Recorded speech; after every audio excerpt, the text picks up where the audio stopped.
Welcome into Cleveland Browns Daily on a Friday edition of the program. I am merely Bo. He is the great Z. And huge news today. The stream is back. The Z soft is back launch. in the building. Yes. It's not a soft launch. We're opening the doors. Studio I hate 54. you guys. Let him in, baby. I hate you all. It Let is a him soft in. launch. Jimmy's back. You guys suck. Let's go. YouTube.com/Browns. We're back, baby, and we're loving it. Oh, boy. We're not fully back, though. We're not boy. fully back. I can't Yes, wait for you to like, be sitting you're right either next to fully me. in or you're out. Like, what are you doing? So then why are you calling it a soft Sometimes launch? you And what are you worried about? I said, whatever you do, don't promote this on the air. I did because promote we're a full working out the launch. kinks. We're trying to make sure Listen, that everything's good. listen. What if it's not there on YouTube right now? Hold on. I don't know. I haven't even There's had a so chance many to look. things that I love right now. Question. Zagura, your hands up. Go ahead. Thank Go ahead, you. your hands up. So I went out of my way on my tweet to say it's a soft launch. And so what that Yeah. means is Fair. excuse the hiccups. When a restaurant has a soft launch, it's saying friends and family come in. I That's right. consider everybody who follows me on Twitter to be a friend or family. Friend and family. And I That's said, right. come Man of the on people. in, excuse the kinks. If there are some, that's fine. Give us the feedback. It's just a soft launch. That's all it is. We're doing it on a It's a soft Friday. launch. Soft launch. We're going to take the weekend if we need to regroup. And Yep. then Monday, it's the full launch. It says soft Full launch launch. right there. And I think there's nothing wrong with saying it. The big news is we're back, baby. You don't bury the lead, Gibby. We're back. Unbelievable. The soft launch means Gibby, you're not you have to promoting mute it. yourself No, that's too wrong. on the That's Zoom. not what a soft launch means. at all. It is. No, Don't make me get Michael many Simon things. or Rocco to All right, call in. listen. please do. There are so many things that I love about this. Number one, of course, Zagura and I would make a big deal as Gibby tells us not to. Of course we would. If there are any problems with the stream, please contact him directly, Right. At BGS. as he is the one solely responsible for the stream Yeah. and all that is on the stream. In fact, it is his design. It is That's right. he is responsible for why we haven't been streaming for these many months. He curated If all the you have photos that complaints, you may or may not Please see. direct them to him. Whoa. Right. Please direct them to Gibby at that point. The second We're thing I really would going to say- go down this road today. Wow. Bishop with some The second thing I haymakers would early. say, the second thing I would say, is the idea that we now have Gibby back on the program Huge. is an even Huge. bigger lead than the stream. He can now jump in at any point. He's not 2 minutes behind. We're not waiting 2 minutes for him to shake his head at something we're asking him on our own personal stream. He is now a part of it.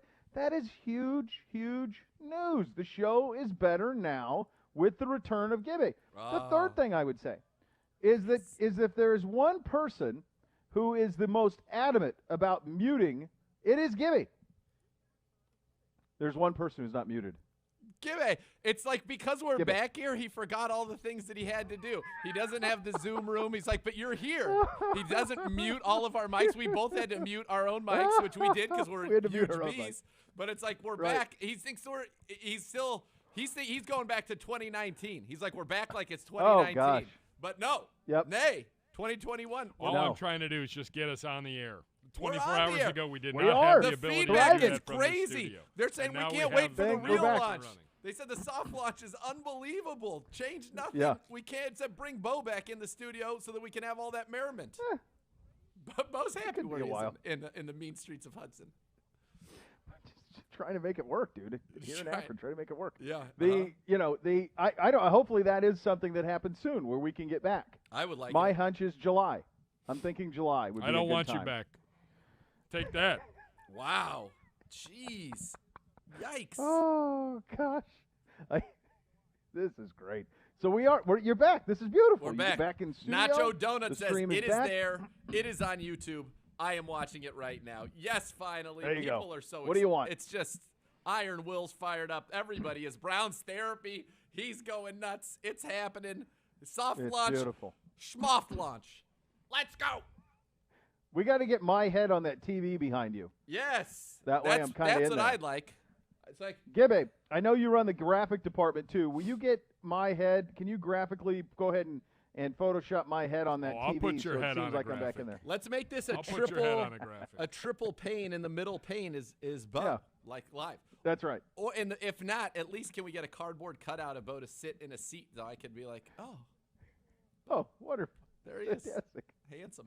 Oh, the fun we will have when we return to some form of normalcy. That's right. Great. So it's great to be back on the stream. It's great to be able to hear the Gibby immediately. All of those things are wins. This program that the Giant P has put together is also a win. The legend John McClain covers the NFL for the Chronicle. Will join us here in about 10 minutes. Take a look at the J.J. Watt stuff and the Deshaun Watson stuff and everything that comes with that. You'll have that to look forward to, which is nice. Nick Shook will join the program in the second hour. Yes. It's been a long time since we've had him on here, so that'll be very, very exciting. It is time for your OBM Hot Topics, Ohio Business Machines, preferred copier provider of your Cleveland Browns. They've got all the X's and O's for your office. You can call them at 216-485-2000 or visit ohiobusinessmachines.com. Let's start. Speaking of J.J. Watt, I would say that if you're ranking Cleveland luminaries, Mike the Miz, the Prince of Parma, would be at the he would be in the higher echelon. That's right. I had to He get would out of my be seat. way up there. Yes. He He's like is A-list. Manute Bol. If you can have him involved George in Mirasan. anything, you do. That's what you do That's because right. that's who that man is. Yeah. And he loves this franchise, damn it, Yes, and he loves does. everything about it. Yes, he does. And So he was on Sports Nation. I was saying, he wants Go nothing ahead. more than a Brown Super Bowl. He's won the WWE That's all he championship. wants. He's main evented WrestleMania. The one thing that he What do you hasn't want? experienced, he's a reality TV star. He's Made all his of these dad a things. cult icon. Completely. The only thing that he has not done is gotten to be a part of a Brown Super Bowl, and he wants that desperately. Yep. Not only for he will himself, do- but for his two young daughters, generations. His His city. father, Mr. Hero George. Yeah. That's right. His city. He wants it That's for right, all of for those all of reasons, us, and really. will stop at nothing. That's right. And any association the Miz has is a good association. That's right. Here he was on Sports Nation with a little bit of a sales pitch for Mr. J.J. Watt. You want to win a Super Bowl? You guys are down. With a winning mentality? Are you sick and tired of losing and losing upon losing? Do you want a city that is behind you 100%? You did wonders, amazing things for the Houston Texans, for the city of Houston. You've done so many charities. I've watched you raise money for this city. You know what other city would love to have you that would embrace everything that J.J. Watt has? And not only that, you get to go against your brother and beat your brother down twice a year. How much can we offer you? Whatever you need, we got it. We got the money. We got the draft picks. We got everything that you need that Cleveland needs to win a Super Bowl. Come to Cleveland, J.J. Watt, and you two will be awesome. And have a Super Bowl ring. You guys are up. That's great. I mean, What a job. just cuts a That's a good promo. job. Just cuts a promo right there. That's a Bring in promo. J.J. Watt. Come Yep. on down. Come on down. I would tell him, though, in his Yep. next version of this promo, just throw the name Myles Garrett out there and the no double teams. But Well, it- and that's it's what Jake proposed as the Would you say what that's the a Browns segue, a pitched big to- T transition? A Maybe. bit of a segue, big T transition under the Maybe. big B. That is what Jake Trotter recommended on ESPN. That should be the Browns' pitch to J.J. Watt. Never be double teamed again. Pretty simple. This is all fun because J.J. is an enormous superstar. But I don't know. It's interesting when you think about the way that this front office puts everything together. I don't see us being involved in any sort of bidding war. I don't see it. No. And I think part of, the sales pitch you give him, and Watt, as we know from Jake's article, 30.1% of the time he was double teamed. That was the highest in the NFL. Yeah. And so the pitch is no double teams. Now, the other pitch is, look, you want to win a Super Bowl, right? Right, JJ? That's what you're here to do. So Yeah. you've made a lot of money. Come Sure. here, allow us to use some money not only for your services, we will compensate you fairly and justly, no doubt, Sure. but also to Yep. procure the services of others that can help you in this quest. Yeah. Because, and by the way, the funniest part about the Miz thing is, all the losing and losing. Like, Houston's been to the playoffs. They've been pretty good. They've been all right. They're They've been all right. just fine. Yeah. Won a And lot now of that's the divisions. chesty Browns. We Yeah. won 12 games last year. No big deal. Bring it on. But I mean, I do think that no double teams, right? You're gonna be working free. All the variations in the packages and what you like to do with the defensive line, and you look at the success guys have had in this system up front, and what that can mean. And I think what you say, JJ, is look, come in here, give us a year, no double teams. Guess what? You had 5 sacks last year. We're talking, I think 15's possible in this defense for you. And then go cash in. But give us 1 year, give us a reasonable rate. Help us bring in some other pieces because your name's going to do that. and then let's go get a Super Bowl together. And then you take that ring, you take that trophy, you take your 15 sacks that you got opposite Myles Garrett. Then you go, you cash in somewhere. Maybe go down south, head down to Jacksonville, hit your wagon with Trevor Lawrence, get in the sun, play at Sawgrass. Tax-free. No state tax. Great. But just the 1 year. Yep. 1 year here. Let's do this. Let's make some magic. And this will be a pitch that is similar in Green Bay. We'll have a similar pitch as that one. And I think that is one thing. I mean, I understand why the fan base is so excited about this, because everybody knows what J.J. Watt is all about. But I think if you think that, I would be very, very surprised if a big money deal is handed to J.J. Watt. I just would be. I don't think that fits with what this front office is all about. And I think your pitch is the more in line with the way that I think this thing ought to go and will go if it goes that way. So. And we don't know what's in the man's heart. We don't. We can't pretend that we do. You don't know what motivates. Ed Werder said what he thought would motivate J.J. Watt. There is one guy who would know certainly as well as anybody what would motivate J.J. Watt, and it is the great John McClain. He covers the NFL for the Houston Chronicle, and he will join us on that coming up next. We'll also get into the Deshaun Watson stuff, what happened there. Fun little program for you here on a Friday, kids. Off and running. Cleveland Browns Daily, 850 ESPN Cleveland.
All right, welcome back into Cleveland Browns Daily. Bo Bishop, Nathan Zagura with you here on a Friday edition of the program. It's time to head out on that Fifth Third money line for a visit with our great friend the great John McClain, covering the NFL for the Chronicle in Houston, of course. And when we think Houston, we think what has been a very brutal week down there, John. Let's just start there.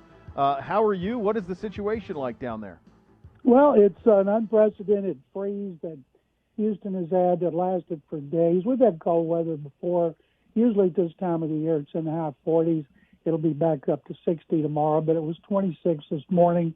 And for most of the week, it was in the teens, and it kept raining. Ice covered all of our roads, and so 6 million people in the city were basically paralyzed at home, and most of them, the majority, were smart enough to stay at home. Then they lost power, then they lost water, and now that most of the power is back, a lot still don't have water, and the ones that do have to boil it. So it's getting better. Thank you for asking. Yeah, and John, obviously our thoughts with all you and everybody down there affected by what's been going on down in Houston for the last few days, in this week, really. Wanted to ask you, obviously, J.J. Watt, that's the name that's up here in Cleveland right now as he looks for a new home, and the Texans did him a solid, giving him a jump start on free agency. What would you say, we've seen so many people talk about what would be the most important things to J.J. With your great knowledge of him over his entire career, what do you think J.J. Watt cares about the most in what his next franchise and team will be? Well, I can tell you because he told me he wants to play for a contender and he wants to have fun again. Football year was not fun this year after winning 4 division titles in 5 years and beating the Bills in a wild card game and leading Kansas City 24-0 in the second quarter of the divisional round. Since they blew that lead, they've gone straight down the toilet, and nobody had fun this season. Watt was miserable, which we could tell every time we talked to him on his Zoom calls. We all knew he was gone because he had 1 year left of his contract, $17.5 million. And some fans here and media people had illusions of grandeur that they could have traded him for a first or second round pick. That wasn't going to happen. JJ's turning 32 in March. And I'll say this, and this didn't surprise me. A stat that came out this week from ESPN Facts and Figures, he was double more than any outside rusher in the NFL this season. Yep. That includes Myles Garrett. And so also Next Generation's stats had him in the top 7 in getting off his blocks against the run and pass in 2.5 seconds. But he had a career-low 5 sacks because there was nobody on the line to help him. And so all the attention was turned to Watt.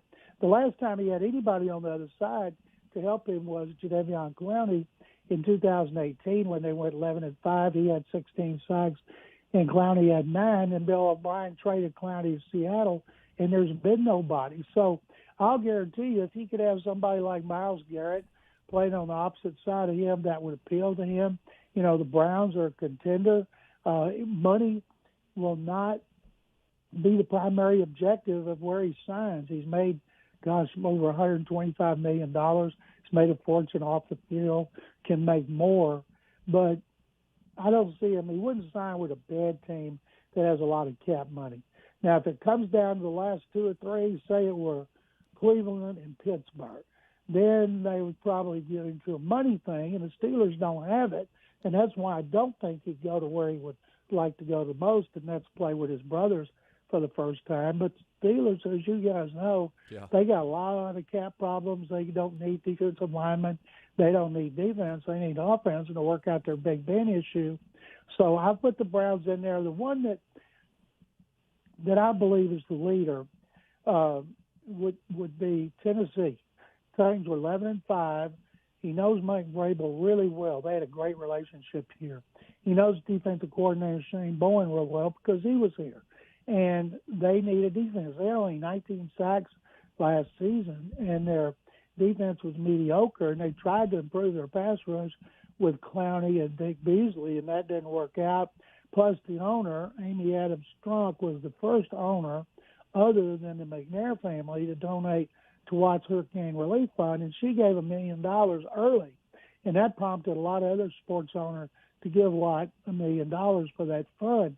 And then he get to play against Texans twice a year. But I think the Packers, where he grew up in Wisconsin, has a home outside Milwaukee. He loved the Packers. I would think that the Packers would be an option. Chiefs and Bills, they need pass rushers as well. And but I would think where the Browns are and who they have on their defense, not to mention something like this when I told him about with the Titans, but it holds true with the Browns. If you're a defensive player and you're 32 years old, you don't want to be on a defense where the offense is going to go 3 and out every other series. If you play for a team that's got a strong running game and can put together some first downs and have some ball control, you're going to stay fresher. And if you're with a team that is going to be ahead and the other team has to throw the ball a lot, it's going to help you get the passer more. He had no leads this year where he could tee off on the quarterback like he had earlier in his career. So J.J. Watt right now doesn't know where he's going, but I'll guarantee you the Browns are in the mix. Which it was great to hear, and I was going to ask you about where money factored in, and you answered that. You covered a lot of bases. The one question I have for you is you go back to that stat you threw up. 30.1% of the time he was double-teamed, a league high last year amongst edge rushers. When I think of Tennessee, I don't know who there is alleviating that same pressure on him. He stays in the same division. That worked pretty well against him this year. I would imagine you'd see more of that. Does the running mate have a lot to do with it? And obviously the Browns' ability to say Myles Garrett would be on the other side of you is more compelling than anything Tennessee could say. It's more compelling than anything that Buffalo would say. Now, you said they don't need the defense in Pittsburgh, but obviously T.J. Watt would be, for a variety of reasons, probably his number one running buddy on the opposite side. Green Bay has some options as well, but they've got money issues. But how important do you think that factor is, knowing that in Tennessee he's likely to face 30% double teams again? Well, consider this. Tennessee has a great young tackle in Jeffrey Simmons, who will be going into his third season. Yep. And Simmons has been really good. He doesn't get a lot of attention because he's an inside player, and he had nobody next to him to help him. If he played next to Jeffrey Simmons, and the Texans have watched the last 2 seasons, Simmons win a game for the Titans and contribute to winning for the Titans. So if he was playing next to Simmons, I think that would be pretty attractive. But if you're looking at just a teammate on the defensive line, nobody matches up with Myles Garrett and what he does and what he can do. And if I'm Myles Garrett, I'd be banging that drum for Watt. I would want to have him out there taking a little attention away from me. Yeah. John, you mentioned something there that struck me, and obviously it's been a chaotic offseason for the Texans. But this thing went so bad so quick this year. And now to the point of Deshaun saying, I'm not going to play there. And, I mean, we hear about this Jack Easterby guy. How did this thing get so off the rails to the point where, and you're there and I'm not, but I would have to imagine J.J. Watt, if not the most popular athlete in the history of the town, one of them, and Deshaun Watson certainly was on that track, and now maybe he never wears the uniform again. How did we get here? Watt is the most popular Texan in history, and to me, he's the most popular football player in our city's history, along with Earl Campbell. And if there were a Mount Rushmore for Houston athletes, Campbell, Watt, Hakeem Olajuwon, and Nolan Ryan would be the 4 up there, with guys like Craig Biggio and Bruce Matthews and Mike Munchak and Jeff Bagwell and Elvin Hayes close behind. But the thing about the franchise, I guess we thought when they blew that game to the Chiefs and the Chiefs won the Super Bowl, okay, Chiefs were great. It was a great comeback, and that the Texans would be favored to win the division again. Now, I picked Tennessee to win the division, but I'm embarrassed to say I picked the Texans to earn a wild card berth, but they have been dominating the division. And once Bill O'Brien traded DeAndre Hopkins, the negativity started. And Bill O'Brien's right-hand man, Jack Easterby, who came from New England as executive vice president of player development. And then he got in with O'Brien, who was the GM, and O'Brien let him do everything a GM is supposed to do while he focused just on football and coaching.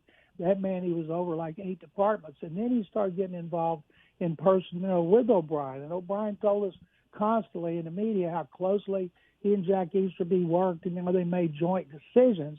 Although anybody with lick of sense, nobody told Bill O'Brien what to do. He had it in his contract. He had final say. So when O'Brien got fired after the 2004 start, people were dancing in the streets. Well, they wanted Jack Easterby gone too. And they named Easterby interim GM, and he did fine. He didn't do anything bad, didn't do anything good, just didn't create any controversy. And then after the season, when they hired his close friend, Nick Caserio, as GM, his power increased, and now he's involved in everything: coaching, personnel, business side, contracts, medical, nutrition. And his background is as a chaplain and a character coach, and people don't like it. Watt wanted out. Watson wants out. I'll guarantee you if there's others who want it out, they'd be going public with it too. Will Fuller, their best receiver, his contract's up, and maybe with Watson saying he's not coming back and them digging in and just going to let him sit out, if I'm Will Fuller, I'm not taking a contract here. They can franchise me and pay me $16.25 million, but I'm not re-signing. It is tough for this organization to sell tickets, suites, sponsorships, because everything is negativity. It's kind of like it was in Cleveland for so long, where everything about the Browns was negative, and that's the way it is with the Texans right now. It's a stunning turn of events, right? And it's a stunning thing. You look at, let's talk about Deshaun Watson specifically. Forget the fact that he is unhappy. The season he had was historically great, and that was not reflected in the record. And now you talk about the stalemate. Correct me if I'm wrong, but I thought I read something that you wrote saying that you believe, or maybe it was a quote that you gave, that you believe Watson's going to sit out 10 games and then come back to get the accrued season for the final 6. How do you he would have to do that, and he had to get paid. He doesn't want to sit out the season and have his contract toll, and in 2022 he'd make $10 million instead of $35 million. So if you were going to sit out the season, it'd be foolish to stay out the whole season. He could come back with a back injury or a sore knee or sore butt, anything. But that's why, do you want to force a player if he is just miserable to do that? And what they should do, Watson will not get back to them. He's not returning a call of Nick Caserio or David Culley, the new coach. He and his agent, David Mulligetta, should meet with Caserio and Culley at some point before the draft. I'd say about a month before the first day of the draft on April 29th, and listen to Watson lay out why he's so miserable and wants to be traded. And then those two lay out their plan to rebuild this team. And as I tell people, the last thing Watson told us in a Zoom call after the season, I just want to hold up Lombardi Trophy. Caserio's held up 6. And I'd bring those replicas to that meeting, and I'd bring my 6 Super Bowl rings, and I'd lay them out there and say, Deshaun, I know what it takes, and it starts with a great quarterback. You're our great quarterback. We want you to be part of this. Now let's work it out together. And if he was still adamant about being traded and convinced them he's willing to risk losing millions and millions in fines and lost income for missing games and camp and mini camp, then they should trade him. They should do it before this draft. They should start with the Jets with a second pick. That would guarantee them the second best quarterback prospect. He has a no-trade clause.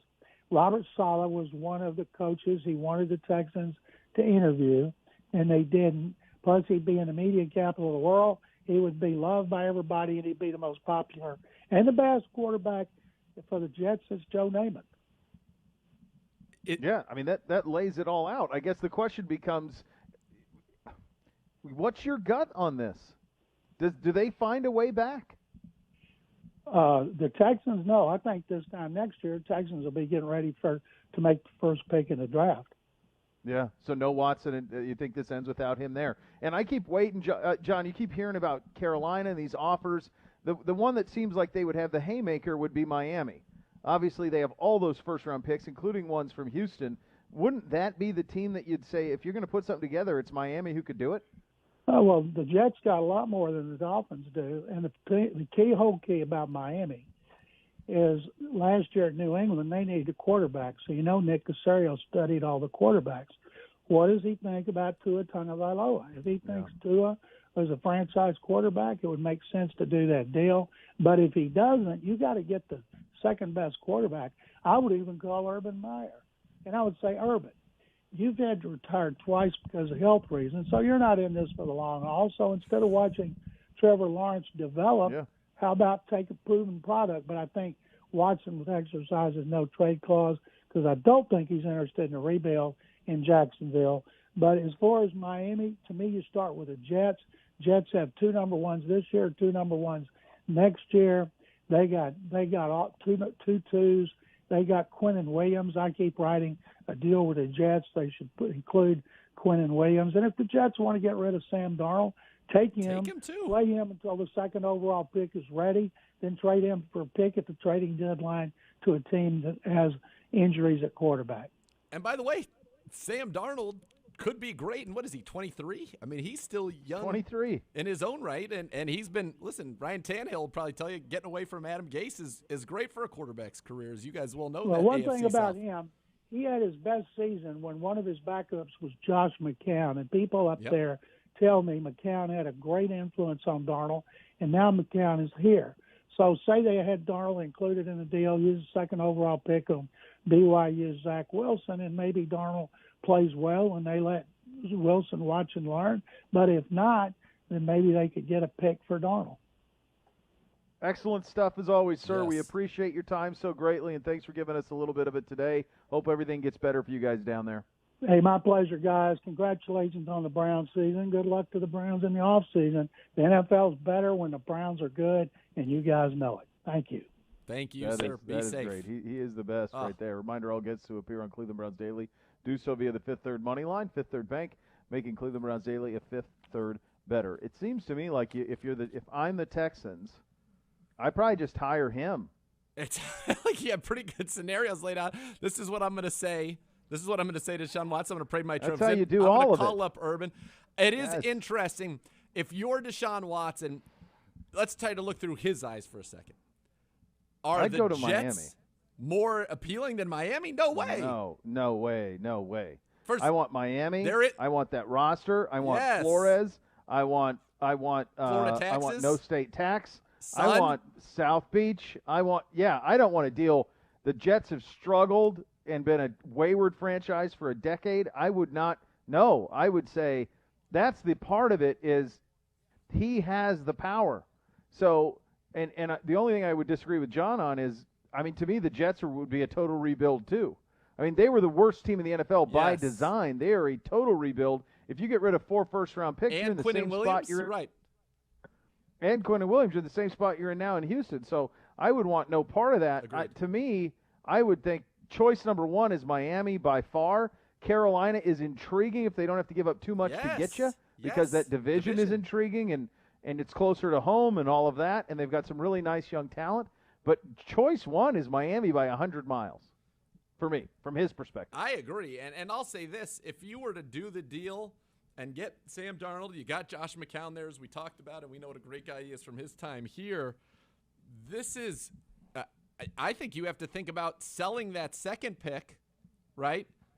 And I'd give Darnold a shot. And why not draft a Devontae Smith in the first round, or get one of these star receivers that are there to give your quarterback a chance, and you could remake that franchise in 1 year. I would not take. We're really early, but the love affair with Wilson seems it's so. Is he shotgun any marriage better to of me an between the NFL and him? Is he any better of a prospect right now than Darnold? Especially with a guy like Josh McCown who knows him. He's not. To me, he's not nearly as proven. I know that I've seen these guys who study NFL drafts who bring up the Mahomes stuff, and he can throw from all these angles, and he's this type of guy. But I mean, I'm not. Again, I'm not going to pretend that I'm some know-it-all of BYU football. I'm not. Sure. I watched him play a couple of times this year, and that's it. I watched him play against Coastal Carolina. I just wasn't wowed by him. That doesn't mean. I mean, I wasn't wowed by Justin Herbert, and that worked out really well. So, sometimes you miss on these things. But I don't think he's some sort of sure thing, and I think your path makes a lot more sense in terms of getting draft capital and building. I mean, to me, the only sure thing in this draft is Trevor Lawrence, and I would have Justin Fields second. That's the way that I would on that front. But, who knows? I just think that the Watson power that he has is extraordinary. And if you're Deshaun Watson, you're going to get one go at this, right? You thought you were going to play your whole career in Houston. That was a roster that was set up. It was young talent. You're going to grow together. You win a lot of divisions. Keep it going. You'll take over for Watt as the face of the city. Away we go. Well, that goes off the rails, so you got one shot to get it right, and you're going to trust. I just don't see how he would trust the Jets. I mean, you can talk about the appeal of the New York market. What? You can be a star in the NFL anywhere. Aaron Rodgers is on more commercials than anybody. He's in Green Bay. Mahomes is on commercial. He's in Kansas City. Right. Market is irrelevant. You can Irrelevant. do it anywhere. In this game, absolutely irrelevant. I couldn't agree more. Yeah. That's going to be a fascinating thing to watch. So one thing that John McClain said that I absolutely agree with on the Watson thing is we need to resolve this prior to this draft. Either you're playing for us or you're not. You can't come in after 10 games, say you've got a butt injury, to quote Mr. McClain, sit out the final 6, make $10 million, and then be, where is Watson? Where are the Texans? That helps nobody. Lose-lose situations And are honestly, never good outcomes. Correct. And I don't think there's any path back for Houston without trading him. Correct. It's done. I don't. If you try to do the stare down with him and get tough with him, you're not going to sign anybody in Houston ever. Ever. Because this dude is beloved around the league. Watt was beloved and respected around the league, and he asked out. Now, you did him a favor and you got him out. But if you try and do a bully game with Deshaun Watson, you will lose. Yes. You'll lose. You'll Yes. lose big time in the court of public opinion and amongst players around the league. So to me, it's just not worth that. It's not worth that at all. And honestly, I don't see a path for them to get better with him without all the picks and with the cap problems they have. So he was great last year, to your point, and they stunk. So this might be the best way back for everybody, is to do this deal. It's going to be a fascinating one, and I'm with you. Get this thing done and try to do so about. His plan's perfect. You want to do it before the draft. You can't wait till after. Lots still to come on this program, including an exclusive interview Nathan did with Ashton Grant. That is coming up next. You listen to Cleveland Browns Daily on 850 ESPN Cleveland.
obsessing over something like football can be a problem.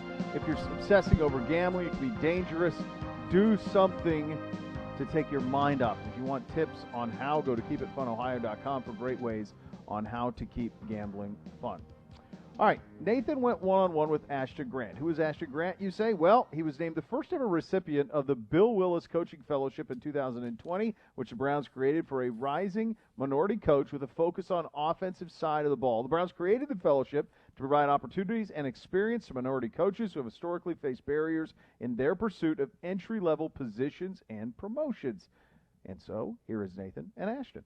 It is our great honor now to be You guys are down. Grant, the first ever recipient of the Bill Willis Coaching Fellowship, which allows a minority candidate, a rising coach, to come into the Browns organization and work on the offensive side of the ball. And Ashton, by the way, you just rack up all the Bill fellowships. You were the Bill Walsh Coaching Fellow early in the offseason last year, and then the Bill Willis one. But before we get into that, let's just talk about that experience coming in. You're an offensive guy. You played wide receiver. You played in the AAF. You've got legitimate talent. You know that side. You get your first coaching fellowship in the National Football League, the Bill Walsh one, and you start on the defensive line. What was that like for you? And do you feel like that kind of enhanced? Because I know Kevin Stefanski says you need to understand both sides of the ball. Well, I got to say one thing. Wherever I go, I got to bring you with me for that type of introduction. You got it. That's what I do. But it was definitely something different. I think I played receiver and was on the offensive ball my entire life. So jumping over to the defensive side, everything was new. To be honest, when I thought about defensive line, I thought it was just 4 or 3 guys just rushing the passer. I didn't think there was any technique to it, any scheme or system to it. But sitting down and listening to Coach Kiffin talk about the different games they run and the plans to execute their job, it was almost mind-blowing to me that there's different games within the game of football. So that's probably the coolest thing that I learned. There's the full scope of football, and then there's the game that the defensive line plays, and then the offensive line, and all the little schemes that go into the big picture. I think that's what really stood out to me going to the defensive line. Yeah, I would imagine going from that, and then now you go and you get an opportunity, right, to apply for the Bill Willis Coaching Fellowship, which is going to be on the offensive side of the ball. And I know the story is out there. You get your playbook at 8 o'clock that night. You have the interview the next day. You just stayed up all night getting into that playbook. Yeah, so Callie, the chief of staff, she emailed me the day one install, the 8 p.m. the night before of my interview. I was probably up till 3 or 4 in the morning just studying at home. And now they're real basic concepts, but coming from a university that the terminology was so different, It was just trying to get the words corrected, the schemes, the coaching points. And it was just a stick concept, a spacing concept, 2 and 3 jet protections, which now I know like the back of my hands. But at the time, it was something completely foreign. And so you go through that, then you have an interview with Alex Van Pelt, and obviously that goes well. But what was kind of that interview like? What was Alex asking you about? And then, take us through from that point to when they let you know, yep, we liked what we saw from you earlier. We're keeping you. You're back as the first ever Bill Willis Coaching Fellow. So I interviewed with AVP and Stump right after I met with Glenn Cook and Andrew Berry and Paul DePodesta and all those guys.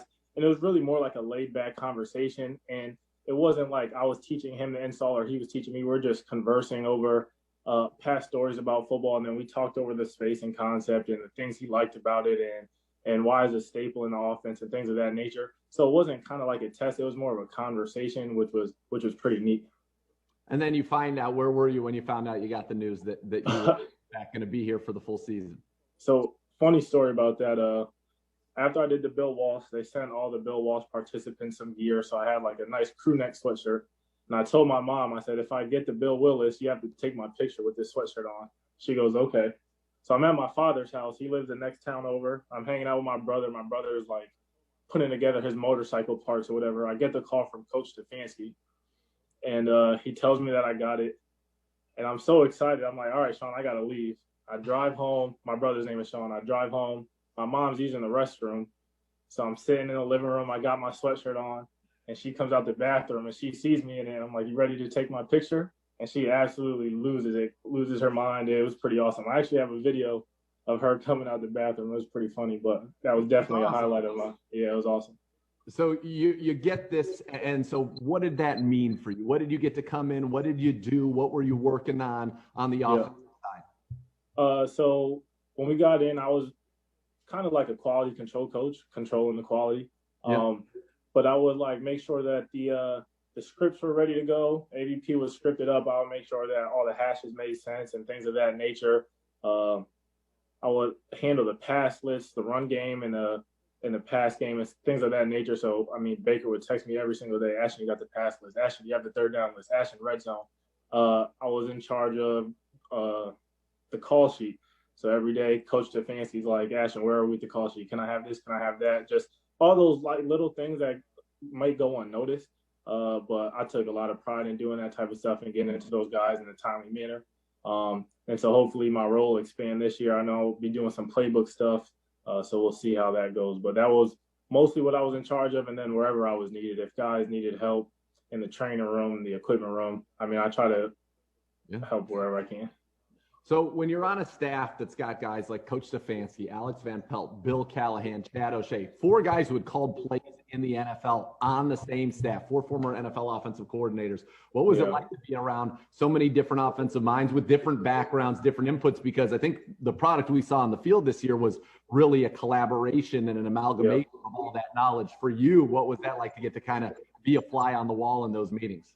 I mean, it was awesome. I mean, I probably had like 5 or 6 notebooks just filled with information, plays drawn out, and just all the little details because Chad O'Shea has his experiences and how he sees things through his lens, and AVP has all of his time with Cincinnati and Green Bay. So it was cool to see how all those guys work together. And it was never like a fight of power. It was almost like a collaborative effort from the top down. I mean, when Coach Stefanski's calling plays, he's asking other coaches for their inputs. And then when Coach Stefanski goes down for the Pittsburgh game and AVP's calling plays, he's asking for Chad's input. So it's cool to see that it's not one person running the show. I mean, we all take the attitude of our head coach and Coach Stefanski, but it's a collaborative effort. And you can see that from the meetings to the practice field and to the game day. So it's cool to see how all those guys can mend and work together. What was your favorite moment of the year? Either let's start with something that happened to you personally that either maybe you got to throw in an Ashton Grant play in the playlist. What was your favorite moment? My favorite moment honestly is Pouncey snapping the ball over Roethlisberger's head the first play of the Steelers game. I probably lost my mind in the booth. I did too. That was probably my favorite moment of the year. I think just being around the guys, just in that running back room with Stump and Kareem and Nick and Dearness and all those guys every day. And then when we got bounced out to doing those virtual meetings, I think the coolest part is how comfortable I got with the players. I didn't know how I would react because I'm a younger guy. So some of these players are a little bit older than I am. And it was cool to just see how I meshed with the unit and stuff. And there was moments in time, I think I put on a couple pounds and Austin Hooper and Kareem let me know about it. So, so that was pretty funny. But it was just cool to see that you could have all these ideas about NFL players before you actually get into the room with them. And it was so awesome to see that once I got there, these are just guys that love to play football. And if you have something valuable to them and you can give them information, they'll listen to you and respect you. So I think that was the coolest part for me personally, just being able to help coach guys like Nick Chubb and Kareem and those guys. And for you played professional football in the AAF. Like, that is no joke. And so I know a lot of people talk about when their playing days are over, they miss that camaraderie of the locker room. And you got to kind of get that from a different angle with this, didn't you? Yeah. So I'm not going to say I played in that AAF. I was cut probably 2 weeks in a training camp. I didn't even get to play a regular season game. But I was there. I don't want to take credit for the guys that actually went through that whole season and stuff. But it was pretty awesome. I'm not going to lie. When I stopped playing, I was a little bit bitter just because I thought I could play at that level and I wasn't getting a chance. But very quickly, I got out of that mindset. I went back to school and I just still had the itch to be around the game of football. So I actually texted my old head coach at Assumption, who's now at Holy Cross, at FCS school in Worcester, Mass. I said, you have to have something on staff for me. I don't care what the role is. Just get me back in the building. He told me he had a special teams quality control role for me, and I just hopped into that. Never played special teams in my life, so that was new again. But, I mean, I just needed to be around the game again. And so you did, and now you've done this. And not only was last year, the story's not over, is it? No. We're going to get more with Ashton Grant. Oh, yeah. So, thankfully, they extended my contract a couple of weeks ago for another year, so I'll be back with the team. I don't know what I'll be doing on offense. It's like a surprise, but I'm down for whatever they want me to do, I'll do it.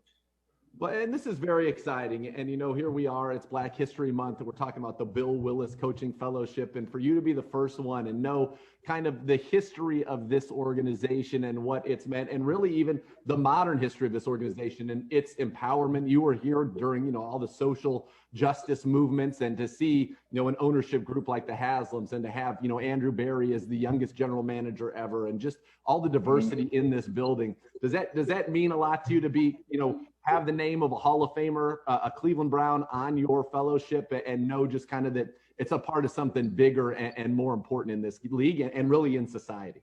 Yeah, for sure. I think that what the Browns are doing is unbelievable, just as far as creating a position to get minority coaches like myself involved into the NFL.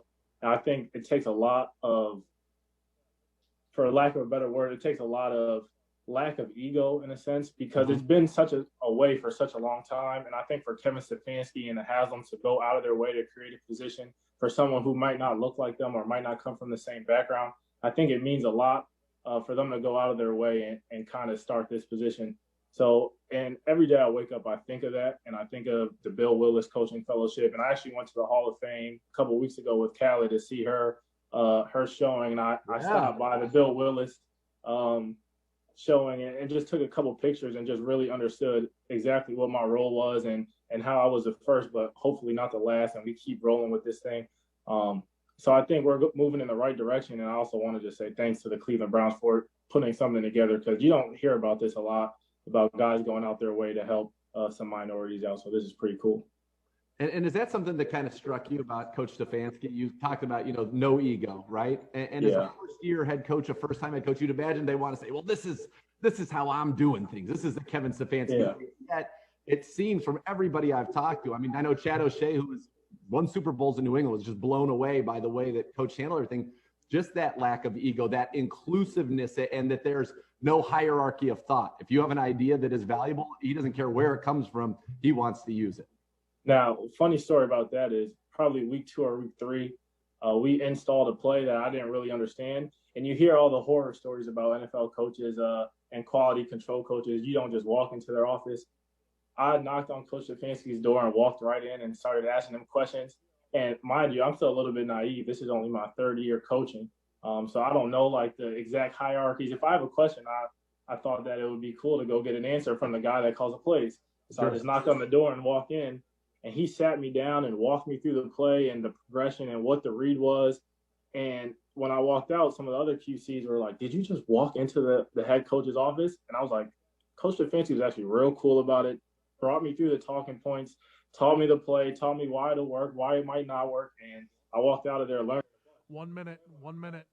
I went back and apologized. I said, I didn't mean to step on your toes by walking in. He was like, no, I want you to do that. I want you to come in. My job is to develop you as a young mind. So come in here, ask questions, do whatever you have to do to feel like you're getting something out of your experience here.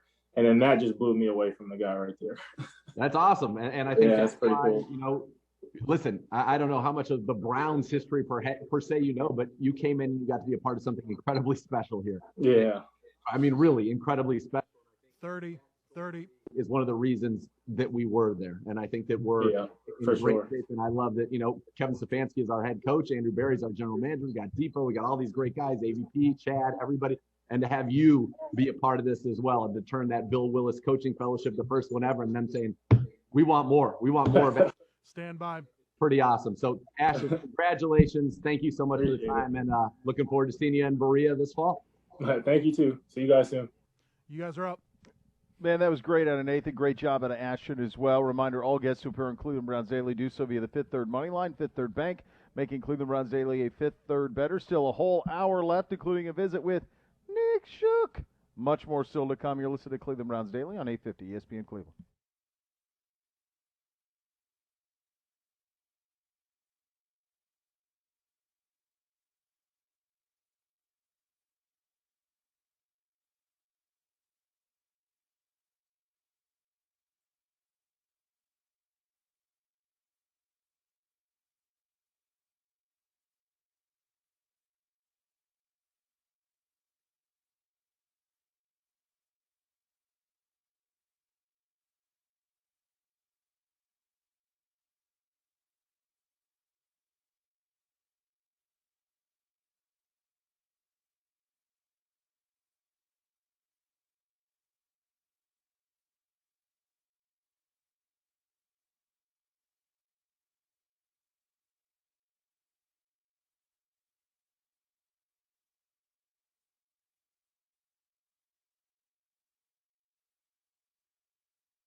If your game plan for the season includes buying or selling a home, Howard Hanna Real Estate Services has you covered.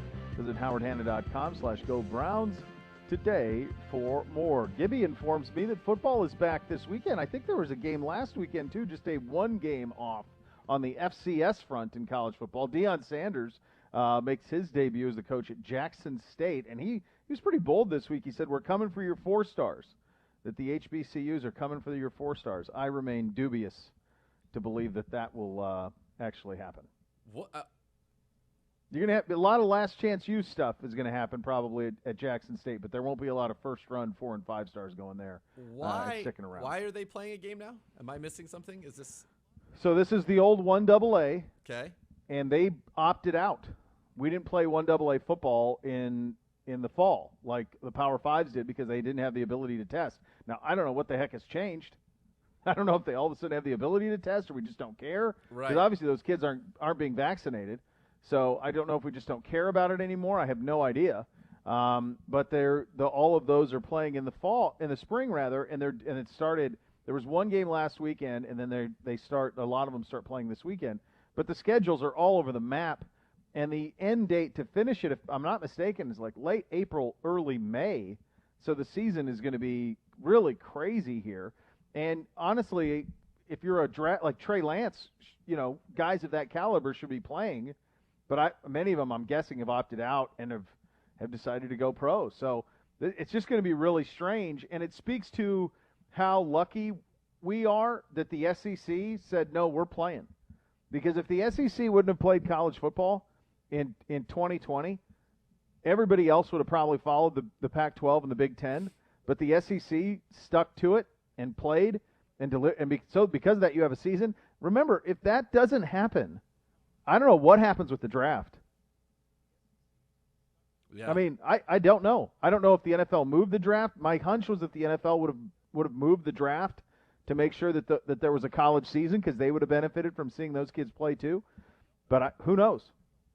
But remember, the Big Ten wanted a spring season, and they were talking about starting in January and February and playing through April. And that's where we were headed if the SEC didn't say, no, we're going to play in the fall. I think we'll just play in the fall. And in some cases in the SEC, they'll do it so in front of full stands. So that's the way that happened, which is crazy in retrospect. Yeah. But they did deliver a season. They certainly did, and I think everybody who loves college football was happy that they did that. I was not aware of this, so thank you for educating me on what's going on here, that you're getting another football season. I think if you're Deion, though, this couldn't have worked out better for you. The only football game in town that you maybe get a chance to showcase some things. And when you say coming after your 4 stars, he has some appeal, right? What it's going to take is Jackson State being good enough to get some guys or him to bring some guys in that start getting drafted, and then people start to think, oh, there's a Deion effect, and then all of a sudden I think you could get him to build a little bit of a mini power down there. He's going to need to open his own checkbook and fix the facilities. So is he willing to put his own money into it? Because the biggest difference, and it is the difference the size of the Grand Canyon between the really haves and even the sort of haves in college football, is facilities. So that's even amongst Big Ten teams, let alone like from a team like Ohio State to a team like Cincinnati, which is a team that plays in BCS level bowl games. Now you're talking about HBCU 1AA football? Like that facility difference? Yeah. That's apples and avocados. So yeah. if Jackson State is going now, you may get a kid here and there, and his kid is a pretty decent prospect, a quarterback prospect. I think he's a 4-star, so that doesn't count. But those type of things can happen. But if you're telling me he's going to go even out recruit Mississippi State, Mississippi? Come on, no chance. There's no chance a kid is going to. You may get one here or there, but sustained, there's no chance. Yeah, none. So what? No, why do you think? Why do you think he did this? I think that, like a lot of guys, when you're done playing, you look for what your next thing is and what's your passion. And he tried TV and he bounced around a little bit with that. Remember, was it CBS? He was a big signing with CBS to be on their studio show. Do you remember this? Yeah, I do. And that fizzled, and then he ended up at NFL Network, and he was a part of that show. And I just think he's trying to figure out what his passion is. He coached high school football in Texas. He had an academy at one point down in the Dallas area, and I know that he pushed very hard to be the to try to be the head coach at Florida State, his alma mater. Right. And they obviously weren't having that. I think anything that you have to do with Deion is you have to say, what is your commitment to this? Like how long you in for it? Right. Because it's one thing to get a job at a place like this. It's another thing to say, are you going to give me 5 years? You're going to give me everything you got there. Yeah, because college football is an up at dawn siege. So you can't be doing Barstool podcasts. Like there's no time for it. That's not going to work. Like you have to go recruit. That's all you do. I've told you guys, off air and even alluded to some of it on air, like relentlessly Urban Meyer recruited at Ohio State. And that's Ohio State. So let alone this level. So that to me is what is so hard to understand is the commitment that it takes. And that's why you see the guys who are at these big time programs, obviously they must like the recruiting aspect of it. They obviously have recruiting teams, and a lot of these staffs have a guy this is our ace recruiter, and that's just his job. You certainly hear about that in college basketball. Ambassador of cool, as I call him. Of course, in AOC, yes, ambassador of cool. Those people are great in that role. But at this school, he's not going to be able to put together a staff that is going to have guys that are going to be recruitment grinders that the kids love, and all of those, accoutrement that go along selecting and snagging these top prospects. He's going to have to do it himself. And when you're Deion Sanders, why in the world would you want to commit to working 100 hours a week, 52 weeks a year? I just think he's not. I don't think he does. I don't think he will. And I think he's going to find it much more grueling than maybe he thought it would be. I can't even imagine just from that standpoint. I can't even imagine just life for him there. Like, is he there all the time? Is he in town? Is he in Jackson, Mississippi? Is he working it? Like, what's that look like? Yeah. That's an eye opener coming from Dallas. I mean, he's prime for crying out loud. Yep. I mean, I remember when I was in Tallahassee and he would just come back to town and visit the program. It was like Elvis. I'm sure. Of course. I have his number 2 jersey. It's a great classic jersey. Such a beauty. Oh, it's a beaut. Yeah, and he's the only they once recruited a defensive back named Dominic Robinson, who was a 5-star kid out of Diamond Bar, California, who really from a football standpoint didn't amount to much, but he was a 5-star guy. He idolized Deion, wore number 2. And Bobby was like, there was a big recruiting battle between them and USC, and he eventually went to, I want to say USC, and he eventually went to Florida State because he just idolized Deion. Okay. Well, he gets to FSU, and Deion's at one of the first practices. And one of the things that they said is, Bobby said in recruiting, and anybody makes promises in recruiting, we'll talk to Deion and see if he will allow for you to wear number 2. Okay? So in other words, we'll see if we'll allow you to wear number 2. And there was precedent for this. In fact, they did it. There was a receiver named Ron Sellers who they retired number 34. They unretired it.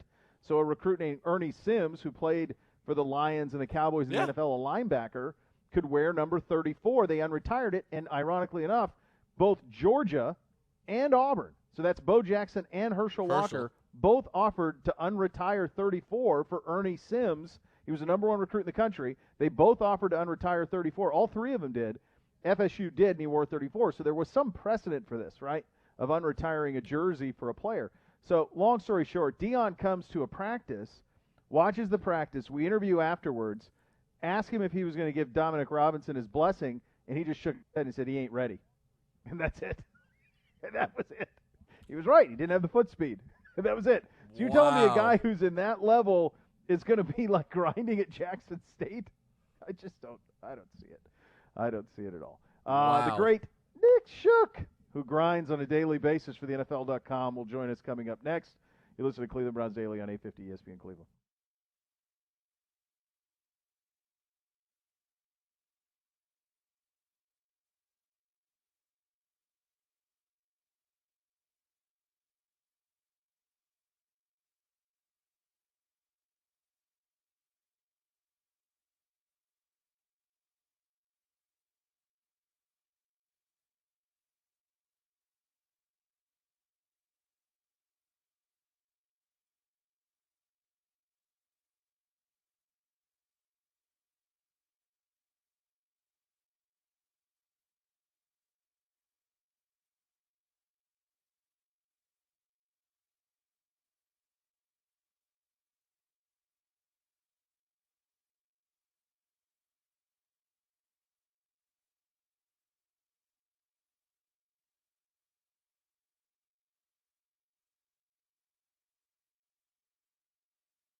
Are you on the injured list? Get a little help. Call 1-800-ELK-OHIO for a free case review. Elk & Elk is a proud partner of your Cleveland Browns. And with that, we head out on the Fifth Third money line for a visit with none other than Nick Shook. Nick Shook.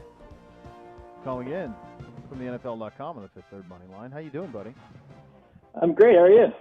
Nick Oh, we're doing Shook. real well. We're great. Listen, of course we're great. It's great. I mean, Gibby is in charge of the stream. We've done it now for an hour and 15 minutes.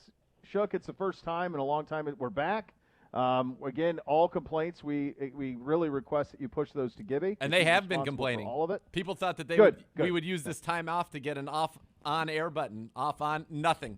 And Gibby's threatening to block people from the Browns Daily account who have raised this issue, which is an unbelievable abuse of power. No, just one. Shook, it's anarchy. And it was a joke. An unbelievable abuse of power. Shook, it's anarchy. Gibby's out of control. It's power run amok for Gibby. He's gotten too big. Shook truly appreciates He's a large guy to begin with, so I can understand. Yes. Shook, before we get to all of this real NFL stuff, I got the boys from Jolly Old St. Nick got themselves an Xbox for Christmas, and one of the games that came from Jolly Old St. Nick was Madden. This is gonna break Shook's so it's heart. the first time. This is the first time I've played Madden in a long time. I mean, going back to Xbox 360, long time. And so one of the things that I jumped in, what did I enjoy in the old days? It was the franchise mode, right? And I jumped into it, and it was pretty great. It was pretty immersive. And I said something about how much I thought it was great on the show, and I heard that it's not great. In fact, that it's not great, and they don't put enough attention to it. What aren't they doing in franchise mode that they ought to be, Nick? I mean, they could do a better job of helping you structure contracts, for example. You can't front load or back load contracts. There could be some depth to that. There are some bugs that you deal with from year to year, especially as you get deeper in there. But the bigger thing is that you thought it was great because it is still a very good experience. Why else would so many people be playing it if it wasn't a great experience, myself included? But the problem is, Bo, you missed in that. You have yet to play it on the next generation console that Sony produces because the haptic feedback on there, you're feeling every vibration of every step in your hand. And you want to talk about immersive. That takes it to the next level. So just wait till you do that. Yeah, then you're really okay. going to be next. Oh, my. Well, the other thing that happened was my middle boy, Bootsy, I was 10 games into a Browns franchise mode, and he deleted the season. Oh, that's literally the only – what's it take, about 35 minutes to play a game, something like that? I think I go 5-minute quarters, so it takes, 35 minutes, something like that. Yeah. Like that is the maximum amount of time that I can play video games in my current status in life without my wife divorcing me and leaving me, and he deleted it. You should probably, here's an idea. Bump it up to 7 minutes, but do accelerated clock down to 20 seconds on the play clock. So you basically get a little bit more time to make a comeback if you need to, and it doesn't really take that much longer in terms of total time. So we're still in that window that you need to be in. Veteran move from Shook. Wait, hold on. What was that? 7 minutes accelerated clock to 20 seconds on the play clock. So it'll zip right to 20 seconds on the play clock. So if you're a quick play caller, you're going to shave off 15 to 18 seconds per play call, and so you'll still be on that pace, but you'll actually get more game clock available. Let's say you fall down by 2 touchdowns. You'll have enough time to come back, make up that deficit. That's how we run in the league. We run get 8 more minutes drives? accelerated. Yeah.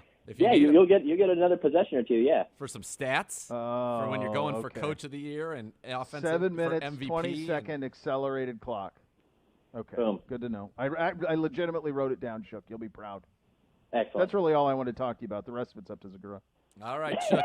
Then I'm happy to step in. Let's start with the news of the day as it relates to the Browns before we get into your great foray around the rookie classes of every division in the National Football League at NFL.com. Check it out. Follow him on Twitter at the Nick Shook. It's the Nick Shook. Maybe it's the. Is it the Nick Shook? When you say it, how do you say it? Yeah, like Ohio State. The.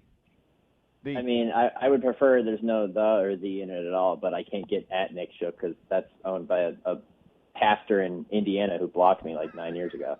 Yes. Also named Nick Shook. I hope he's not. Maybe he's just a fan and he just wants to have it as an homage. Nonetheless, what do you think of J.J. Watt, the news with the Browns, your reaction to the Wentz trade, just kind of the news that's gone on here recently? So when Watt was released, I don't think it was a total surprise that he asked for his release. It kind of felt like he had played his last game as a Texan, but I was asked to put together a landing spots piece, that day, and one of the first teams that came to my mind, and not because of any inherent bias or anything else, but was the Browns, because they have a need at defensive end, and they also are going to have cap space. So, relative considering the lower cap they're going to deal with, but enough cap space to be able to take on a contract like that. And I also thought, he's not coming off his best season, primarily because he was part of a defense that just hadn't, just lacked pieces. I mean, they weren't good defensively at all, and he was the best player on that defense, and so he attracted a lot of attention. I think he was one of the most double-team players in the entire NFL last season. So he didn't have the statistical performance that you would expect, but they were overall a bad football team from top to bottom, other than him and Deshaun Watson. And so I kind of didn't hold that against him, but I thought, well, at his age, coming off of that season, what kind of money does he really command?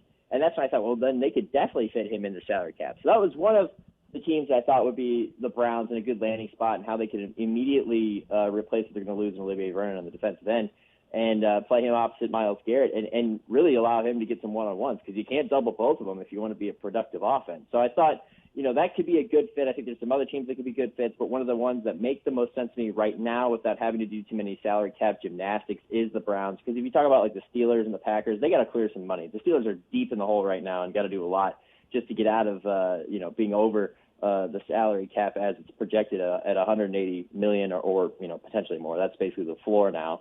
So, if we want to make an instant signing or an instant pairing, the Browns are definitely a fit there. But I definitely thought it was an interesting week in terms of news, because you had that, and you also had Carson Wentz, like you had said.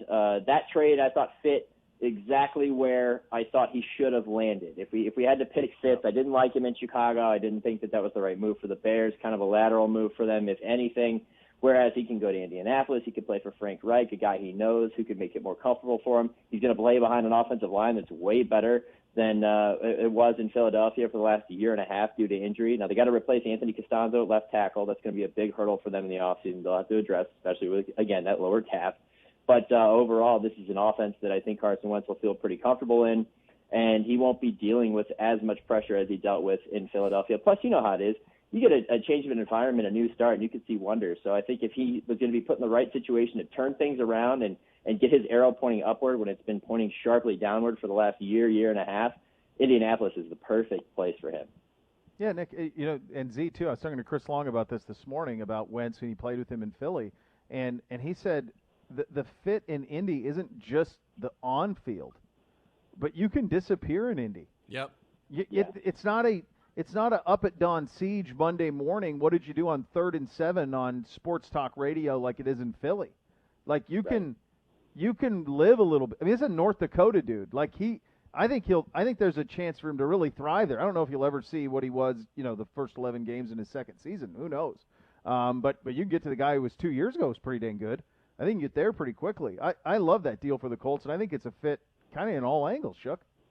Plus, if he ever takes a stroll downtown Indy, he can go to one of the best breakfast spots I've ever been to, Cafe Pat Chow. Go get yourself an omelet, maybe get some coffee from the free coffee bar, and then stroll a couple blocks down to the stadium and get some work in. I'm sure people won't bother him too much. They got other things to worry about in Indiana, like basketball and that's right, basketball and IndyCar and basketball. So more hoops. Yeah, yes, yeah, it's a fit for everybody, man. It does seem to be. Yeah. Nick Shook, are we giving up on quarterbacks too soon in the National Football League? A little bit, but it's also the pressure of the game. I think back the last 10, 15, 20 years, and I think how long of a rope would some of these guys, like a Tim Couch, for example, get? And I think, he didn't get that long of a rope in this town either. He got, more years, but that's because they started to become competitive in 2001 and into 2002. But, after 2003, it was over. It was 5 years. And was that the length of his rookie contract? Sure, but it's getting a little bit shorter, I think, from year to year because the pressure is higher and you're expected to produce immediately. But I also think that's a fault of what we do, which is when a guy comes out of college, a team drafts that guy and then they immediately expect him to just step in day one and be awesome. And that usually isn't the case for almost any quarterback. I mean, Peyton Manning, one of the greatest quarterbacks of all time, had a really bad rookie season, threw a ton of interceptions. People don't think back to that because he had a great season, or he had a great career otherwise after that first season. I think that's the case for a lot of guys. But I think it really, more than anything, comes down to fit. And if you're drafting a guy expecting him to save the franchise, this isn't the NBA. You're not going to go draft a LeBron who's going to turn around the Cavs immediately. It's just not going to happen that way. It's not how the sport is. So if you put him in a situation where you got a support system that is strong, you have a coach that is going to be a good fit, you got a place that's going to block for him well. That's really important in my opinion. And you also have an ownership that's not going to expect him to come out and win 12 games in year one. Then he's probably going to have a better chance of succeeding. And, a place like Indianapolis is really like that, when we talk about such places. But I do think, you are right that we're moving on from them too soon. But I think it's as much about fit as it is expectation. Yeah, certainly is. And it starts whether you're talking about quarterbacks or any position. One thing that's huge is are the guys you come in with, does it all fit together? And when you go through this AFC North rookie ranking grades that you did, and I see you give us an A-, and that's pretty dang good, especially when you consider that Grant Delpit did not play, and he was going to be certainly a crown jewel of that. Yep. What did you like about what Andrew Berry did in year one? What did you like most? Anything you had questions with in retrospect? So I did a lot of these grades. You obviously have to value your first two picks, and see, hey, did you get contributions from those guys? If you get your solid contributions out of first and second rounders, then you're going to have a pretty solid grade in these. But if you get value out of your late round picks, then you're really talking. And I think that's where the Browns really succeeded. Obviously, Jedrick Wills was a good tackle. I think he's got room for improvement, but he did make the PFWA All-Rookie team. PFF's not as big of a fan of him after his rookie season, but there were very few moments, if any, where I watched a Browns game and thought Wills is a liability. He was never that. He's pretty much what you could ask for out of a rookie not named Tristan Wirfs in a very deep class. You don't get anything from Grant Delpit. I like his upside, but it's an incomplete evaluation there. But what I really liked about this class was Harrison Bryant stepped in and made an impact. Nick Harris proved to be a good interior lineman in a time of need before he was injured. And of course, everybody's favorite 7th or 6th round pick, who Urban Meyer said should have been a 1st round pick, Donovan Peoples-Jones, made an impact as well in the passing and the receiving core, especially down the stretch last year. We know about the touchdown against Cincinnati to win the game, but I thought he was an important part of that offense down the stretch going into the playoffs. And when you can hit on picks like that, I remember watching that draft. It's the virtual draft. We're all watching from home. And seeing the pick of Bryant in the 4th, Harris in the 5th, DPJ in the 6th, and every time they nailed it, I was like, man, these are all guys that I really love that I thought probably could have gone higher, Harris especially. And so at the time, I was like, man, I think he really won in day 2 and day 3 in this draft. And then after watching their rookie seasons, I definitely think he did. And I know a lot of other places aren't going to give the Browns these types of grades, probably because they didn't watch them as closely as I did, as closely as you guys do, and saw the contributions of these guys and maybe just look straight to their stats or their grade or whatever it might be. But I think top to bottom, the jury's still out on Jordan Elliott, who I think flashed. Jacob Phillips also flashed at times, and I think Phillips could take a big step in year 2. But overall, when you talk about strength of class, this is one of the strongest classes in the NFL. Yeah, it looks good, and you actually kind of alluded to, I was going to ask you, Phillips is the guy that it seems in the modern NFL, that combination of length and speed, sideline to sideline, et cetera. He and Elliott, those 2 third-rounders, are guys that could really make a leap here, and I would say on the Phillips side of it, given that it's such a position of need, you get Billings back, you got Sheldon Richardson, Elliott would be kind of that next pass rusher in the defensive tackle room, but assuming, depending on what happens with Larry Ogunjobi, but Phillips is a guy that I think they're counting on, and you got a little taste of what he could do week 17 in that lone start, 10 tackles against the Steelers.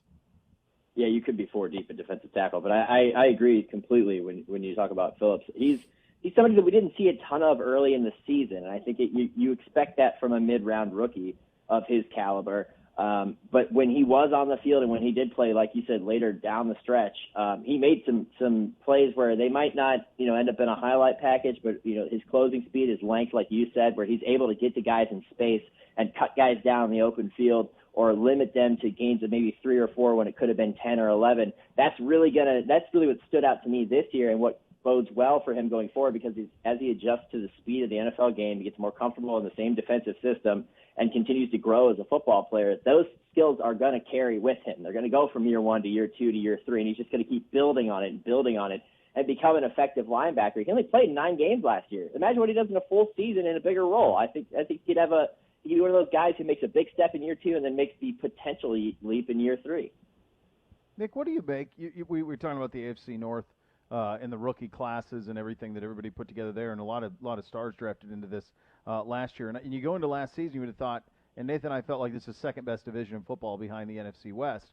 We go into this offseason, though, and you think about what's transpired in Pittsburgh in the last week or so. We know the free agents issues they have, the way that it ended for them, the way that it looked for Ben, the comments this week from Kevin Colbert in terms of he's our quarterback for now, which is a very Jared Goff thing to say about Ben Roethlisberger. Certainly now we're going to maybe trade a tackle in Baltimore. And Joe Burrow, who was spectacular before injury, is coming off a significant knee injury. What do you make of this offseason and how critical it is for the AFC North? And also then from there, the Browns' position. We were talking about this earlier in the week. To me, and a lot of this is based on what you think Andrew Berry will do this offseason. The Browns are the front runner in this division by, I think, a decent margin going into next season. Yeah, a decent margin until the Ravens can prove to me that they can actually diversify their offense, which, they did it enough to win a playoff game. But over the stretch of the next year, I don't know if it carries. I know that they committed to running the ball down the second half of this past season and to great success. But the Browns proved with a banged-up defense that they can go toe-to-toe with that Ravens team. I think that they take the next step in front of them this year, especially, if they have to end up trading Orlando Brown like you alluded to. So, yeah, I do think that they'll be the favorite. I think the division overall is still strong. Pittsburgh is in a very weird position because you look at how much money they have to get out of, being over the cap in right now. I mean, Ben Roethlisberger's cap number is astronomical. It's $41 million right now, a little bit actually, 41.25. If they cut him right now, they'd only save about 19 of that. So they're still really deep in it. So they have a lot of work to do. They're also not the youngest team. No. So I think that they're kind of headed toward that stretch that Browns fans have been hoping that they've been headed toward for years, which is, well, eventually it's all going to fall apart and you're going to have to rebuild. I think they are going to start to take those steps into that area where they're going to have to try to rebuild on the fly. I did think the signing of Dwayne Haskins was very savvy and could prove to be a smart move for them going forward. But, a lot is unknown there, and I would agree with you on that. Joe Burrow coming off a knee injury, you hope that he can come back and be the player he was last year because he's going to be awesome. And he's going to be a thorn in the Browns' side for a decade or longer as long as he is healthy. But, yeah, right now if you're looking at team to team and how they finished each season, because, let's not forget when it came to divisional round weekend, there was only one team well, actually there's two teams, but only by the time you got to Sunday, after the Ravens had been eliminated, there was only one team from the division left in the Browns still playing, and I think that next year you're going to end up in a similar situation. The Steelers thing is so interesting to watch. I mean, it's almost easy to forget that they were 11-0. They were 11-0 and then lose 5 of their final 6 games, including the playoffs. That's just a stunning transformation, and now obviously they're not invested in Ben. You mentioned Haskins. Here's what I'll say about Haskins, and I told Bo this at the time, and I think I've said it on the air time. I have never seen, and I'm talking third string, anybody throwing a football, I have never seen an NFL quarterback look worse in just their pregame warm-ups than Dwayne Haskins. I remember texting you, Bo, and I was like, yeah, this guy's got no chance. None. Zero. None. Yeah. So he clearly has physical talent. We saw him play very well with Ohio State and even have some moments with the Redskins last year. Or the football team, last year. He is, you're right, it's a savvy because there's zero risk to it, but he's somebody who's going to have been humbled by what happened to him with the football team in his time there, and he's going to be somebody that's going to have to take a heck of a lot of coaching because his mechanics are awful. I mean, he couldn't even throw a spiral in warmups, and it just looked, it was crazy. I've never seen anything like it. That's why it sticks out to me. So I wasn't afraid of that, but if they can coach him up, maybe they've got something there. But you think about it's him, a cast-off from clearly a quarterback-needy franchise, and Mason Rudolph is the guy sitting in the wings. That's crazy to think about. And then you mentioned the Ravens. I think they're a great regular season. They remind me of an NBA team, and I've said this before too, that can win in the regular season, but for some reason in the playoffs it just doesn't work. The things that you've got, Rockets or the Suns, yes, in the 10 years ago, right? You can run your unique on a one-off. It's style. Weird, but right, yeah. When you're preparing for it and that's all you're worried about, it's a totally different thing. And they've struggled, and they clearly have in the playoffs. But it's not just that offensive side, Mr. Shook. Their top pass rushers, their top 4 outside linebackers are all free agents, and they're not flush with money. No, they're not. They have a little bit more space than the Steelers do, sure. Yeah, but they're not as well. And I mean, it's kind of a thing where they've been kicking this can down the road too, because they went out and got Calais Campbell, and he carried a decent amount of their cap space in the last year because they were making this push, and then it kind of just didn't pan out for them. They also, I think, dealt with some injuries. They got some guys back by the time they got to like weeks 15, 16, and 17 in the secondary, but they had to battle through some injuries as well. But you're right. I think it's another off season in which, they might be dealing with significant change. And I think they drafted to kind of get ahead of that a little bit in the last year, when they added Patrick Queen and then they added Malik Harrison, but neither of those guys, the weird thing on Patrick Queen is depending on who you talk to, they either really liked him or they realized that he wasn't good in pass coverage and that it's a massive liability and he needs to improve on it going into year 2. Like, it's very split on him. Yeah. Whereas Harrison just, kind of, didn't make that much of an impact. So both those guys had to take the next step to be able to, kind of fill those needs. And you're also talking about other departures elsewhere. So, and they don't have a ton of space. It's going to be a very strange offseason because I think we're going to see so many cap casualties from different teams in this offseason that more than we typically ever would. Not right now, but until we figure out what the cap is. Once that happens, there's going to be just a deluge of them across the league, and it's going to leave a lot of mid-level veterans who would be either getting extensions or signing 2 or 3 year deals to play elsewhere, suddenly without an employment. And it really comes down to which GM is the best at navigating this and also was able to put the team in the right position to be able to weather this. And I think the Browns are in the catbird seat, at least in this division when it comes to that, and being prepared to navigate it as long as they don't outspend themselves. The whole Watt thing, they could take it on, but it's got to be short term. You don't want to put yourself in a bad situation going forward. But on that Haskins thing, by the way, what he really needs? He needs to be coached mechanically, and he also needs to learn how to be a pro. He needs to learn how to prepare. That was the one thing that Ron Rivera talked about repeatedly when he was in Washington was, it'd be great for Dwayne to sit behind Alex Smith, so he'll learn how to prepare and be a pro quarterback. And then he ends up dumping him because Dwayne clearly had proven that he has not yet learned how to be a pro quarterback. So if there's one place to learn, it is Pittsburgh, as long as they don't force him on the field. Hopefully they turn to Mason Rudolph if Ben Roethlisberger's gone, who had his best game ever against the Browns in Week 17, which basically amounted to deep shots were good and everything else was forgettable. Right. Yeah, absolutely. Shook, we'll get you out of here on this one. One part of this series, just because we're curious, how much will the NFL miss the combine in terms of just getting business done or getting business started? And the other part, what will you personally miss most about not being present company excluded, obviously? Of course. Of course, right? I'll miss not seeing you guys. A lot. I mean, the combine is where I got a ton of my information personally, so I can't even imagine how the pro teams are going to make up for it. I mean, I would sit in Lucas Oil Stadium every day and just take notes on guy after guy. That's where I knew about Nick Harris coming out of Washington already because I had covered the Pac-12 for about a year and a half when I lived in L.A. and kind of was familiar with him. But once I saw his work on the field, I was like, oh, it's clear to me that kid's going to be able to make the transition because you could just see it. When you're up in that second level, you can just see the guys who are really going to make an impact. They just stand out. You could just see it with your own eyes. So I'm really going to miss that. And I think NFL teams are going to miss that too. But you're right, the business, getting business done. All these agents sitting around a table with bottles of wine talking, and that's where it all starts. That's where you get all your scoops. That's where you get all your leads going into the next few months of the offseason on where guys might be headed. I don't know how we're going to weather it, and I don't know how we're necessarily going to get a great idea of how this prospect who ran really well at this pro day compares to this guy because they're not next to each other. You're just not getting the player-by-player comparison that you would typically get at the combine. So it's going to be a very interesting draft. I think it's going to be a more challenging one than ever. More challenging, in fact, than last year when they had to do it virtually because by then you've done your scouting work. Right now you're doing your scouting work and you can't convene for this. And you also can't get the medical checks. I know they've tried to streamline that as well, but that's a big part of the combine. In fact, the largest is all those medical checks because they're getting them, all in the same place and getting an understanding of where guys are medically. And now you're going to have to try to weather the storm and figure out a way through that too. So it's going to be a very interesting one. It could be a pivotal one for many teams, and it's going to be a challenging one. And I'll definitely miss sitting in the stadium and checking those guys out for myself. Well, we'll miss seeing you. But we like talking to you anytime we get the opportunity. Thanks, Shook. A real treat. Always, guys.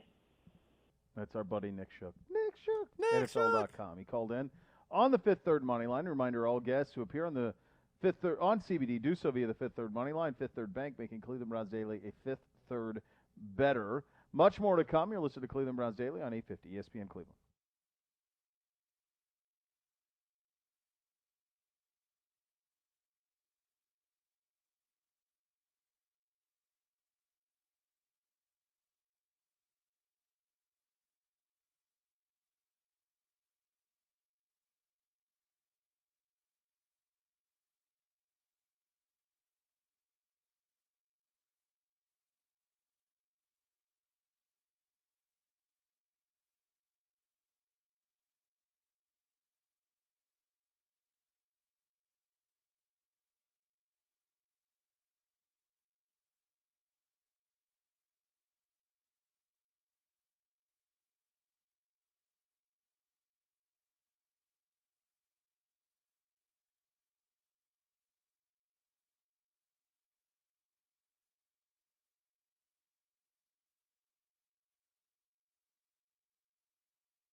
best podcast available is back. Be sure to check out Oh. the Ibs Boys as they count you down to the Ibs NFL Boy. Draft. 10 weeks away. This week, they're, oh boy, a bit of an A-list guest. Yeah. Jacob Phillips dropping in on the draft process. You can log on to clevelandbrowns.com or wherever you get your podcasts or watch the episode on youtube.com/. That's interesting. It's a real, it would have been nice to have Jacob on this show. See?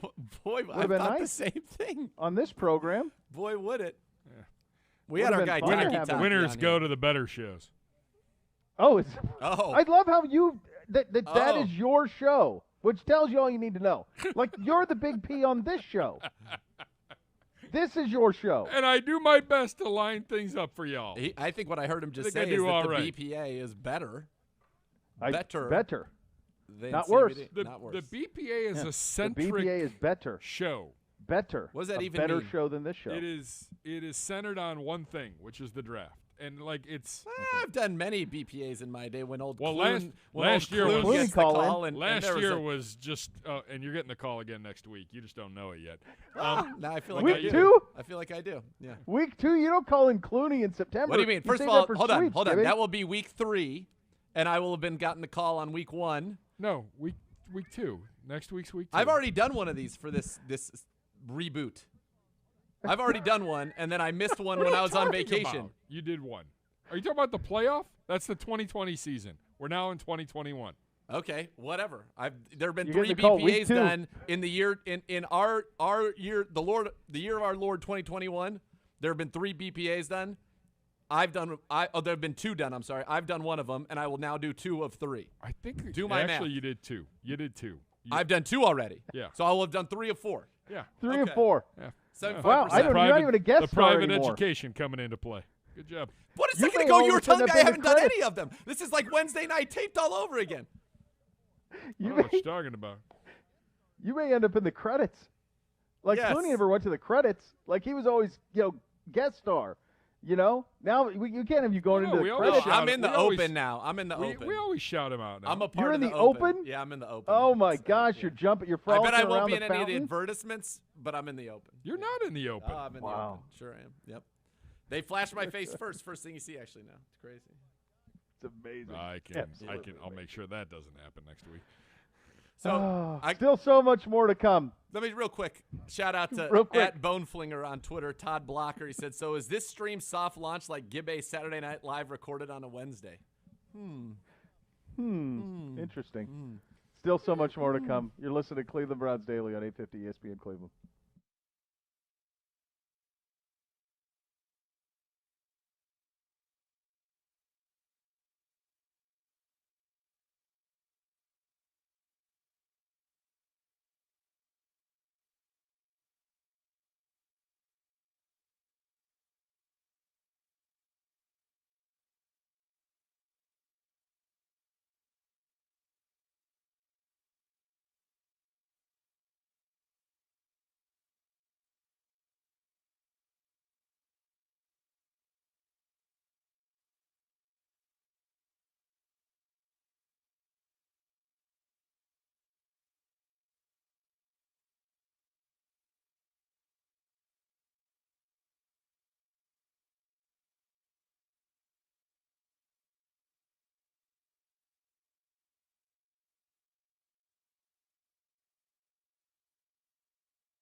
What are you going to watch this weekend, Z? You got anything on the slate you going to take in? We're about to fire up season 2 of Outlander. And then with the kids, we've been rolling through all of the Marvel movies. And I got to say, oh, that's awesome. It's been a lot of fun. Like, vastly awesome. exceeded. We made it to and they list out the order you should watch them. So we just finished Guardians of the Galaxy 2, and I think Age of Ultron, the Avengers Age of Ultron is up next. And they've been great. Batista's turn as Drax in Guardians of the Galaxy is one of the best characters, I think, maybe in movie history. I think I had to bail on Guardians of the Galaxy because with the boys, they're a little young. The for second that one gets a little bit testy on those regards, and I'm like, we're like, ugh. Yeah, I mean, we're so at 11 that's and the one 13. That's one I had to bail on. Was that He's one? So great we in got the out of second that, one, but though. it's very, very strong. For the kids out 1 minute. who remember some old time college basketball and like it, and you're one of these people, Z. Fun one on Sunday with the Bucks in Michigan. Yep. That's going to be fun. That's number 3 against number 4. Both play at a really high level. They're both national championship contenders. Both of those teams are coached well. They're fun. They play the right way. They can both play. It should be in the 80s. There is a lot of. It's going to be fun. Going to be a fun game on Sunday between the Buckeyes and. 30. What are you doing? Yeah, it's going to be great. Check that out. By the way, real quick shout out for our boy Brown's Therapy. He wanted to know if the 3 of us were to go to dinner. Sorry, Gibbe, you had to work. Where are we going? What are we wearing? We're going to take the weekend to think about this, and we'll come back to it. I just like that he's excluded. I like that. The exclusion of Gibbe, though, makes me laugh, but it also hurts me. It also makes me sad. Hurts me. I want to 'Cause bring Gibbe Gibbe would be along. involved in I any love of it. Gibbe. I'd probably I have would to too. pick up the tab. I would want him in anyways. everything. What do you mean? You're trying to believe I drive. paid. You'll be trying to drive off with Brown's You were Therapy. trying to Leave drive us, away. Yeah, leave us stuck With your there. cohort. That's right. You're lucky I Unbelievable. came back. It was the voice of reason. Well, I would have walked. It I was changed only paying nothing my from our part of it standpoint. anyway. We still paid our share like Yeah. we would have if you had 10 come back or seconds. not. That's right. Next level up next. We're back on Monday. Cleveland Browns Daily, 850 ESPN Cleveland.